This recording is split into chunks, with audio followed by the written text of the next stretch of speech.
ரொம்ப மாதத்துக்கு முன்னாடி காமம் சார்ந்த ஒரு புத்தகத்தை வந்து நான் சஜஸ்ட் பண்ணியிருந்தேன். நீ எப்படி இதை சஜஸ்ட் பண்ணலாம், ஈவன் ஆஃப்டர் மேரேஜ் அப்படின்னு சொல்லிட்டு எனக்கு வந்து என்னுடைய உறவினர்கள் வந்து கால் பண்ணி திட்டினாங்க, இதெல்லாம் நீ பண்ணாத, இந்த புக்கெல்லாம் நீ ரெக்கமெண்ட் பண்ணாத அப்படின்னு சொல்லிட்டு. நான் வந்து இதை சார்ந்த 3 புத்தகங்கள் உங்களுக்கு இன்னைக்கு ரெக்கமெண்ட் பண்ணணும்னு நினைக்கிறேன். ஆனால் அதுக்கு முன்னாடி ஏன் அந்த புத்தகங்கள்லாம் வாசிச்சிங்க, இல்லை யாருக்கையாவது உங்களை விட வயசில் மூத்தவங்களா இருக்கவங்க கிட்ட டிஸ்கஸ் பண்ணுங்க அப்படின்னு சொல்கிறோம். அப்படின்னா இந்த 14, 15 வயசு, 13 வயசுலலாம் வந்து அது என்னன்னு ஒரு கியூரியாசிட்டி இருக்குல்ல. கியூரியாசிட்டி வந்து எப்படி ஆகிடும்னா, நம்ம கூட இருக்க நம்ம வயசில் இருக்க வேண்டிய போய் அதை கேட்போம். அவன் என்ன பண்ணுவான், தேவையில்லாத படங்களை எல்லாத்தையும் ரெக்கமெண்ட் பண்ணி இதெல்லாம் பாரு, இதெல்லாம் பார்த்தோம் நமக்கு தெரிஞ்சிட்டோம் அப்படின்னா என்னென்ன அப்படின்லாம் சொல்லுவாங்க. இந்த தேவையில்லாத படங்களில் இருக்க ஒரு முக்கியமான பிரச்சனை என்னன்னா, காமம் அப்படின்றது ஆப்போசிட்டில் இருக்கவங்க விரும்புகிறாங்க விரும்பலைன்றதெல்லாம் தாண்டி நீ உன்னுடைய ஆசையை தீர்த்துக்கிறது அப்படின்ற மாதிரி தான் காமிச்சிருப்பாங்க. இது எல்லாத்தையும் பார்த்துட்டு வளர்றவன் எப்படி இருப்பான் இந்த சமூகத்தில், பஸ்ஸில் போகிறப்போ இல்லை எங்கேயாவது வெளியிடங்களில் அந்த பொண்ணு மறுத்தா கூட கட்டாயப்படுத்தி இந்த பாலியல் அத்துமீறல்கள்லாம் நடக்குது. இந்த மாதிரியான சிக்கல்கள்லாம் நிறைய வரும். ஸோ எப்போவும் நம்ம சொல்கிற விஷயம் தான், தண்டனைகள் எந்த அளவுக்கு கடுமையாகுதோ அதே அளவுக்கு இதை பற்றியான கல்வியும் அறிதலும், அதே மாதிரி இதை வயசில் மூத்தவங்களோட டிஸ்கஸ் பண்ணுறது ரொம்ப நார்மலைஸ் பண்ணணும்னு நான் நினைக்கிறேன்.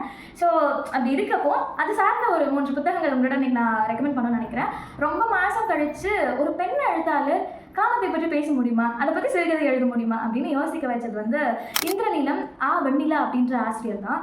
இந்த சிறுகதை தொகுப்பு இருக்குல்ல, இது முழுக்கவே வந்து இந்த நிறைவேறாத காமமும் காதலும் பார்த்தீங்கன்னா அதில் முதல் கதை இந்த இந்திரநீலம் தான். தன்னுடைய கணவன் கிட்ட தனக்கு ஒரு காமம் வருது. அந்த காமத்தை போயிட்டு அவங்களுக்கு எதுவும் அந்த உடல் வந்து அது ஒரு மாதிரி அந்த ஃபீல் இருக்குது. ஆனால் கடைசியில் அவன் அதை எப்படி புரிஞ்சுக்கிட்டு என்ன பண்ணுறான்றதை அவங்க ஒரு வழியில் சொல்லிடுறாங்க. இந்த மாதிரியான சிறுகதைகள் உங்களுக்கு ஒரு புரிதலை கொடுக்கும்னு நான் நம்புறேன். அடுத்து வந்து பார்த்தீங்க அப்படின்னா எழுத்தாளர் லதா அவர்களுடைய இந்த கழிவறை இருக்கை புத்தகம் எல்லாருக்குமே தெரிஞ்சிருக்கும். ஆனால் தெரிஞ்சிருந்தாலும் கூட இப்போ வரைக்கும் நம்ம அதை பற்றி பேச மாட்டோம், காமம் பற்றி பேச மாட்டோம். முடிஞ்சால் இந்த புத்தகத்தை வாசிங்க. வாசிச்சுட்டு உங்கள் கூட இருக்கவங்களோடையோ இல்லை உங்களை விட வயசில் மூத்தவங்ககிட்டயோ இதை பற்றி கொஞ்சம் புரிதல் இருக்கவங்ககிட்ட டிஸ்கஸ் பண்ணுங்கள், தெரிஞ்சுக்கோங்க. தவறான படங்களை வந்து பார்த்து அது மூலியமாக தெரிஞ்சுக்கலான்னு நினைக்காதீங்க. அண்ட் தேர்ட் புக் ரொம்ப இம்பார்ட்டன்ட். இந்த புக்கை நான் வந்து ரெக்கமெண்ட் பண்ணதுக்காக தான் எனக்கு திட்டு விழுந்தது. அப்படி என்னப்பா புக் அப்படின்னா, பாலியல் கலைக்களஞ்சியம் அப்படின்னு சொல்லிட்டு ஒரு டாக்டர் வந்து அவங்களோட ரிசர்ச் இது வந்து வச்சு ஒரு புக் எழுதியிருக்காரு.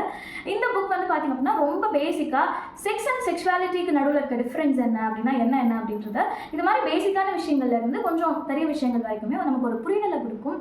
இதில் ஒரு 20 டாபிக்ஸ் இருக்குதுன்னு நினைக்கிறேன். நான் வந்து அப்பப்போ தான் இதில் ரெஃபர் பண்ணுவேன். ஸோ இந்த மாதிரியான புத்தகங்கள் வாசிங்க. டவுட் இருந்தால் டாக்டர்ஸ் கிட்ட, எக்ஸ்பர்ட்ஸ் கிட்ட பேசுங்க. தேவையில்லாத மூலியமா, தவறான மூலியமா இந்த காமம் அப்படின்னா இதுதான் அப்படின்னு நீங்களா ஒரு முடிவுக்கு வந்துடாதீங்க. அதை பற்றி பேசுங்க.